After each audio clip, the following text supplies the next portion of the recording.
I'm back. I hope people will get messages that there's a new live streaming link.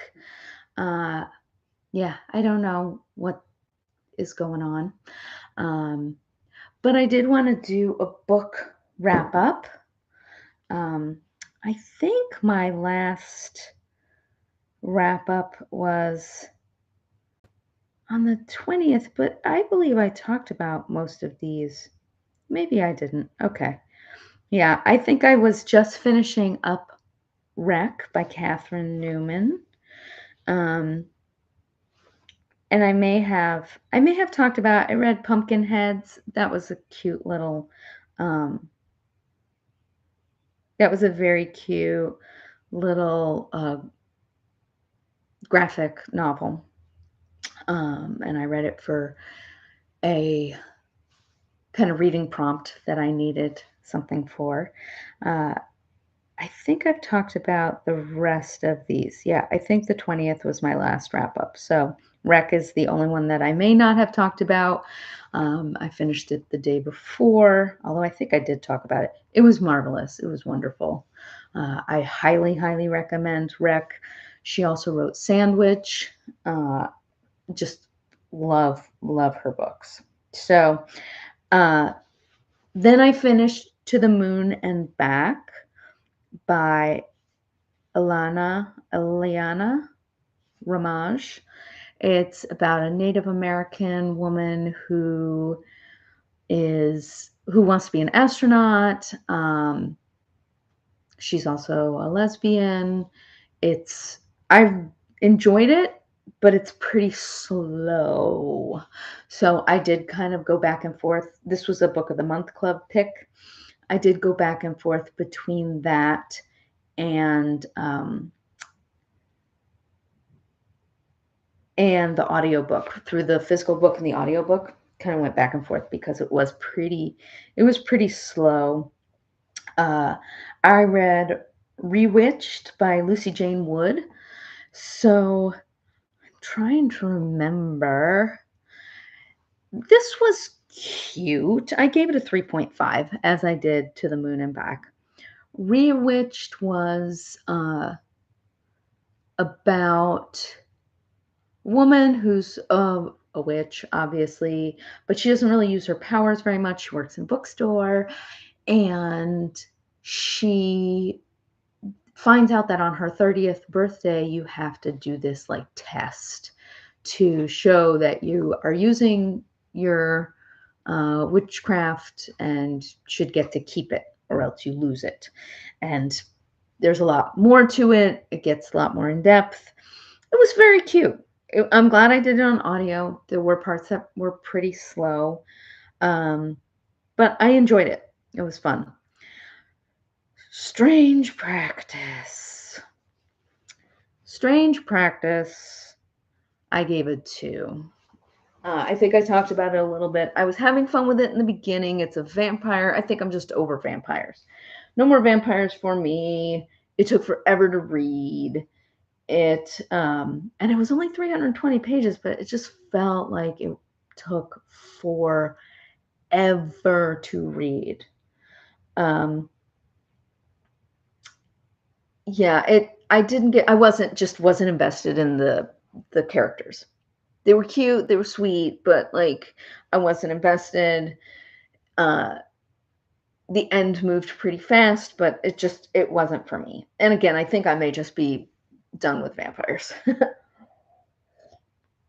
was also for a prompt. I think it was like one of the oldest things on my TBR. So my to be read. So I read that. The Witch's Guide to Magical Innkeeping by Sangu Mandana. I listened to this. This was part of my Book of the Month book club Facebook group. Love doing read-alongs with the Book of the Month Facebook group. It's wonderful. They're buddy reads. People are very engaged. It makes even a book that I don't love really fun. This got a 4.5. If I had been reading it on my own, it might have gotten a 4. But just the experience of doing it as part of the buddy read, lovely. had tons of fun. So that one was really cute. And there's a second one coming out. It's funny because I'm not as excited about the second one, but if we do it as buddy read, I'll definitely listen to it. I'm listening to a lot of the ones we do as buddy reads because we have to get through them in a week. So sometimes it's more likely I will get through it in a week if I listen to it.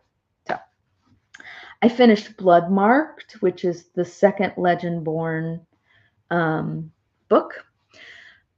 I listened to it because my son got into it. My son does mostly audiobooks. So my son got the first 3 audiobooks, so I listened to it. They're also very long. It was a 22-hour audiobook.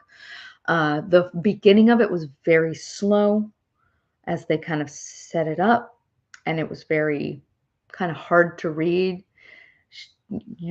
You want the main character to be kicking butt in this, and she wasn't. She was like held captive in the beginning.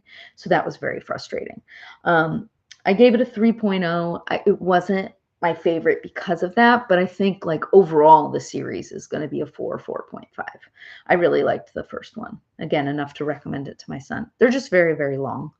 So we'll see. Then I read The Supremes at Earl's All You Can Eat. I actually started this as an ebook, but realized it was like not a Kindle ebook, so I could only read it on my phone or on my computer, which I didn't really want to do. So I did get the audio for that, and loved it. I gave it a 4.5. It's by Edward Kelsey Moore. I didn't know it was written by a man. I'm kind of surprised because the lead characters are this group of Black women in this Southern community. It's got a lot about race in it. It's really well done. It's really fun. It's got some really tough topics in it, but there's a lot of humor, and it's presented in a way that it's just kind of page turning. I loved it. It was such a fun one to listen to. I bet it would be great to read too. It's almost 400 pages, so it's longish, but it was great. I had to have a book about food, so it really wasn't about food, but because it was at Earl's All You Can Eat, I thought it got away with it, and I didn't know going in. So then I read and listened to, I got out from the library, but I also found it on, I believe, Hoopla for free in audio, All of Us Murderers. I really enjoyed this. This was really fun. This was one that was also I think, book of the month, or it may have been an aardvark book that I didn't get, but intrigued me. So I think it was aardvark maybe, but it was. I gave it a 4.5. It was by KJ Charles. It has. I like closed door romance usually. This wasn't closed door. This was a gay book, which I love. I love LGBTQ plus books. And that wasn't my issue with it. And there were really only 2. So it wasn't a big deal, but it was not my favorite part of the book because I just like closed door better. Just, that's me. I don't like super spicy books.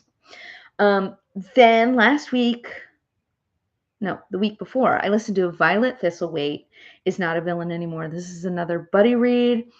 It's a new release. It doesn't have her name on here, the author's name. But I think this is her first book.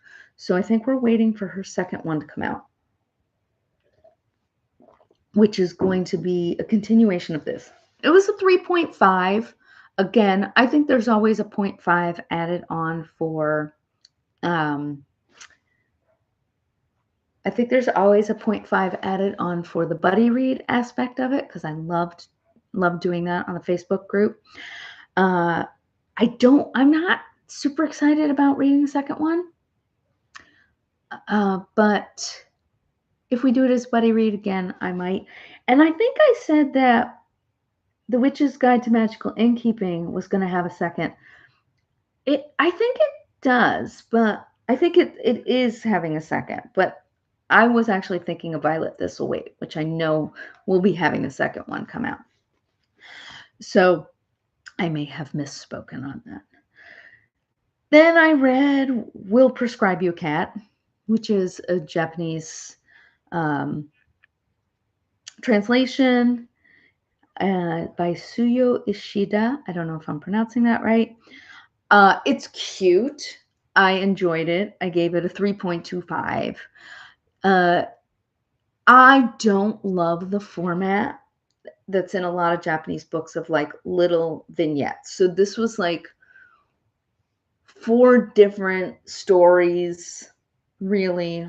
They all sort of connected at the end, but I don't love that because I get invested in a character. Then if that character doesn't come back, I'm disappointed. So, and in this case, there were a couple of characters that didn't really come back. They connected all, but they didn't come back. So I think I'm over some of those kind of before the coffee gets cold, those kind of books with these little vignettes. It doesn't work for me a lot. They're great.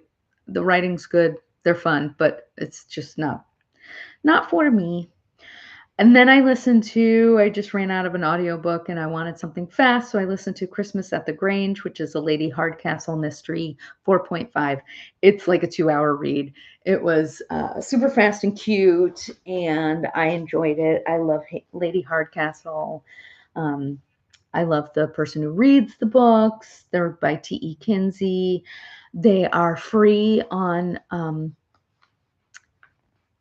Prime, on Kindle Unlimited.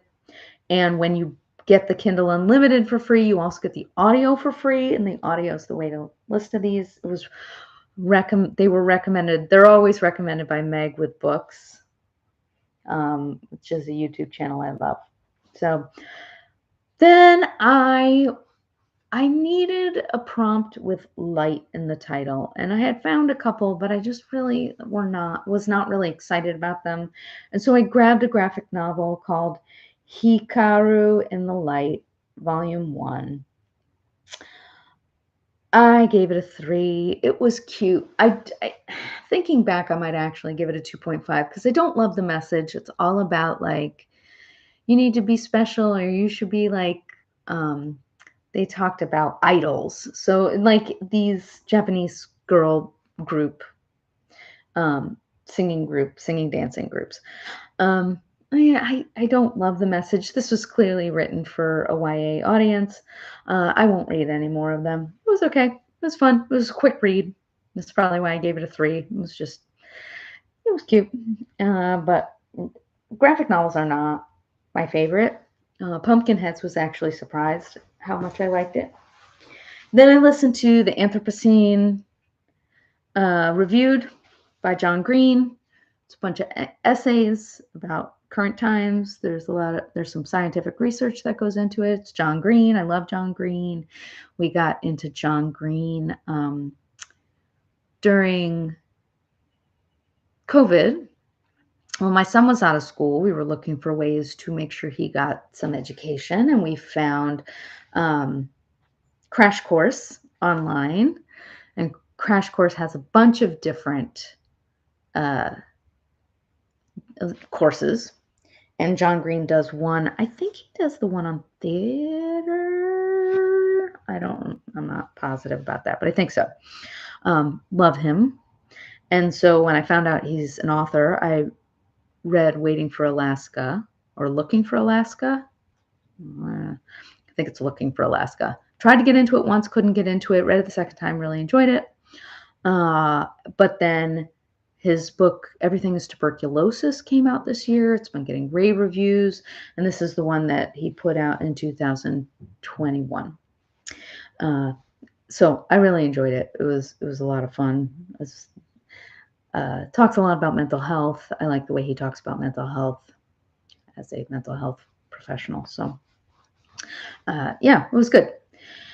And then I just finished, actually I've got 2 on here I just finished.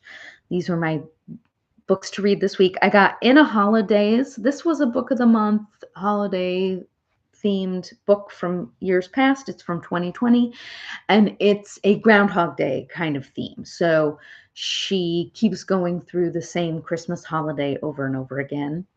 And I love that trope. It's really fun. I love a like second chance kind of trope, and there's nothing more second chance than the Groundhog Day reliving the same life. So I read that. It was really cute. I gave it a 3.75. It was fun. Fun to have some Christmas themed books. And then, oh, I got 2 more on here. I read so much this week. I read Lula Dean's Little Library of Banned Books. I gave that a 4.5. That's by Kirsten Miller. It was great. It was great. It was great. I loved it. Yeah, it's about book banning, and it's about a small town in Georgia, and there's race issues, but they're done in a it's an enjoyable read. It's not like horrible and depressing all the time. It's tense in certain parts, but it was very fun. I really enjoyed it. There's some trans issues in there that are brought up. It was very cute. Again, having moved down to the South from New England, it's kind of nice to have these stories. I mean, it was a bit obviously a bit simplistic. It's a novel, and it's a popular novel, but I enjoyed it. It wasn't totally frothy. Then I listened to The Midnight Feast by Lucy Foley. This is a thriller. I gave it a 4.25. It was fun. It was, I don't read a lot of thrillers. I don't love a lot of thrillers. I like them a lot more in audiobook. My mom happened to get this one on audiobook on her Audible, and I use her Audible, and I was like, oh, it also like, I needed a prompt, I think, for an event or something. So Midnight Feast, that's an event. And I had heard good things about Lucy Foley. I've been trying to read a little bit more outside of my comfort zone, which again, I've been trying to read a little bit of horror, a little bit of thrillers. And Lucy Foley, I will read again. This was, I think the hardest part I had is there was some dual timeline, because it was telling the history of this wellness retreat, that there's lots of secrets at this wellness retreat.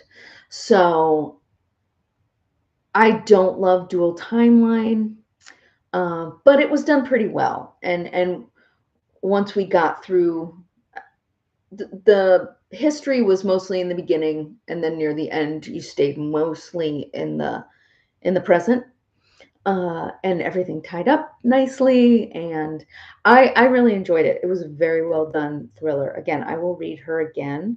To have a 4.25 for a thriller from me was pretty good, because I don't like really tense books like that. So, and it wasn't gross. I mean, there was death, but it wasn't gross. So yeah, I enjoyed this one. And that's the last one I've read. I am currently reading a couple. The Mistletoe Mystery, it's part of the Maid series. Just, I went to the library and they had a table of like holiday inspired books. And every time I go to the library, I just grab books. I was like, oh, I know this one. Oh, I've heard of this one. I was there to get the holidays. I got that one. And then I have one more spectacular, which is part of the Caraval series.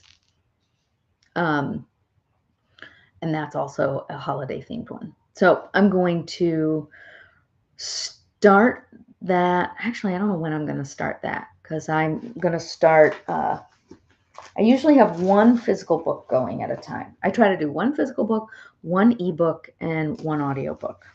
Sometimes I have a couple of audiobooks, especially if like I have one that's on my computer. I use my husband's Spotify on my computer for audiobooks. but I have my Spotify on my phone. So sometimes if I have one on my computer, I'll have one that I can also listen to on my phone while I'm driving around. So I'm going to read before I forget as my physical book this week. Plus, I love the way the naked books look. Again, I have not bought books in a bazillion years. I just stopped buying books for a long time because we moved, and every time I move, I mean, we moved 20 years ago, but like that was the last time I was really buying books. We moved, we had a kid. I didn't have time to read very much, and so I would just get things from the library. And so it's been kind of fun to have some physical books. Also, my son built a whole bunch of bookshelves, so I now have space to put books. So it's kind of fun. I'm trying not to go crazy, although I did with Owl Crate. Makes beautiful, beautiful books, but they're like $40 each. So I don't buy them, but I covet them. And they had a Black Friday sale, and they were all $10. And some of them, it was 2 books, like a duology for $10. They're beautiful. They have sprayed edges. They're like hardcover. They're gorgeous. So I bought too many of them. I bought about $100 worth of them, but they're for my son and I. A lot of them are YA. He and I will both probably read them. And so, and they will be beautiful in his library that he built. So I'm going to, I did buy a ton of those, but now I have like plugged those in for the next 3 months, and I have to read them all before I'm allowed to, or I at least have to start them all and decide not to finish them before I'm allowed to buy anymore. So thank you for hanging out with me. I know some of you popped in here, and probably more of you will pop in to watch later, but I just wanted to give you a reading update. Things are probably going to be crazy leading up to the holiday, and then I have guests staying. So you may not see another live from me until January. I don't know. We'll see. Maybe next weekend I can pop in before the chaos begins. But I'm self-employed also, so when I take days off, it means that I am slammed right before I take time off, and I am slammed right after I take time off. So next week's nuts, the beginning of Christmas week is nuts, and the end of New Year's week is nuts because I'm taking a few days in there. So, all right, take care. I hope you guys are all good, and thanks for checking in.